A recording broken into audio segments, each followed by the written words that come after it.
நேரம் வேக வைக்க வேண்டியதில்லை. வளவளன்னு இருக்காது. வெண்டைக்காய் சூப்பராக இருக்கும். ஃப்ரை பண்ண மாதிரி.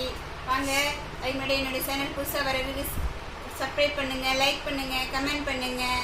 வாங்க வீடியோக்குள்ளே போகலாம். வெண்டைக்காய் பொரியல் பார்த்துக்கலாம். இன்னைக்கு அதுக்கு 1/2 கிலோ வெண்டைக்காய் வாங்கி வச்சிருக்கிறேன். பொடியாக நறுக்கி இந்த சைஸில் கட் பண்ணி வச்சுருக்கேன். நீங்களும் கட் பண்ணிக்கோங்க. ஒரு எலுமிச்சம்பழம் புளி அதில் சேர்த்து எடுத்து வச்சுருக்கேன். பூண்டு ஒரு 10 பல்லு, ஒரு பூண்டு உரிச்சு வச்சுக்கோங்க. 2 தக்காளி, பெரிய தக்காளி பொடியை நறுக்கி இருக்கிறேன். வெங்காயம் 2 வெங்காயம், மீடியம் சைஸ் வெங்காயம் பொடியை நறுக்கி வச்சிருக்கிறேன். இதை ஒன்றும் பாதியமாக தட்டிக்கலாம். தேவையானது இன்னைக்கு பார்க்கலாம். இப்போ இதை ஃப்ரை பண்ணிக்கலாம்.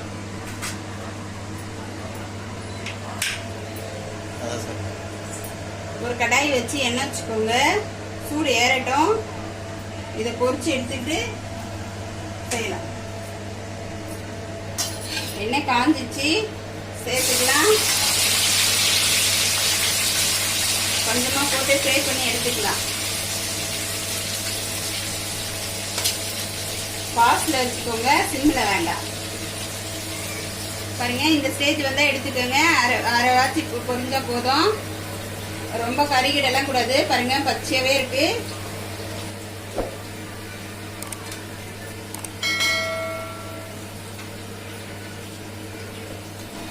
பாருங்க, இதுக்கு அதுக்கும் கலர் தெரியுதுங்களா? நல்லா நல்லா கிரீனா வந்துருக்கு பாருங்க.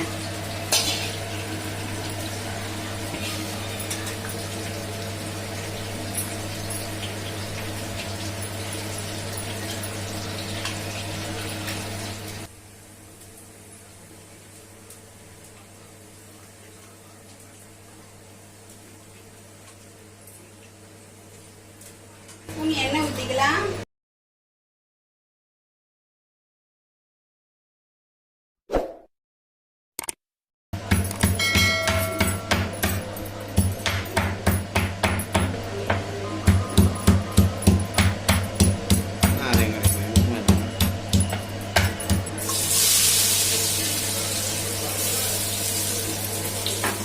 ஒன்றும் பாதிக்கு தட்டி போட்டுக்கலாம் பூண்டு.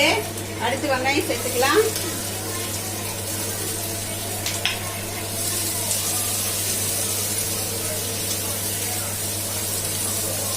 வதங்கட்டும்.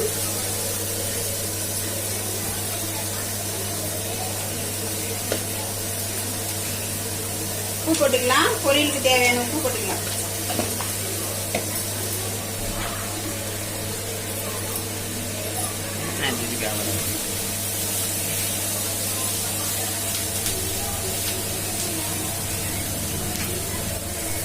வதங்கிருச்சு பாருங்க. நல்லா செவந்து வந்துருச்சு. இந்த ஸ்டேஜில் தக்காளி சேர்த்துக்கலாம்.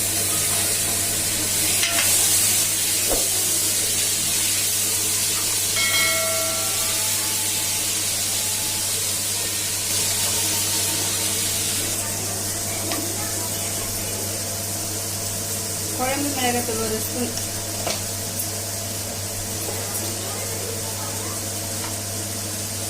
மஞ்சத்தூள் 1/4 ஸ்பூன்,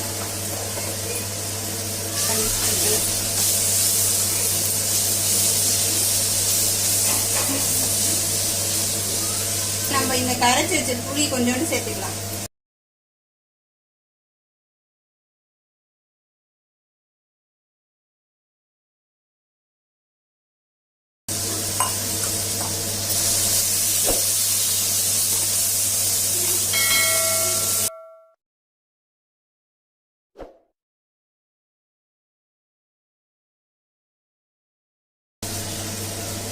பாருங்க, நல்லா கலந்தாச்சு.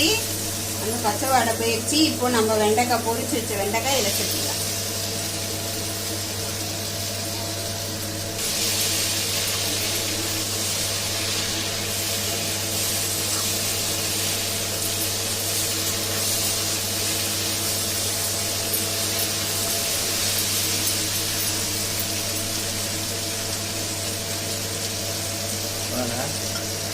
மூடி வச்சுக்கலாம். மூடி சிம்மில் வச்சு மூடி வச்சுக்கலாம். 5 நிமிஷம் கழிச்சு திறந்து பார்க்கலாம்.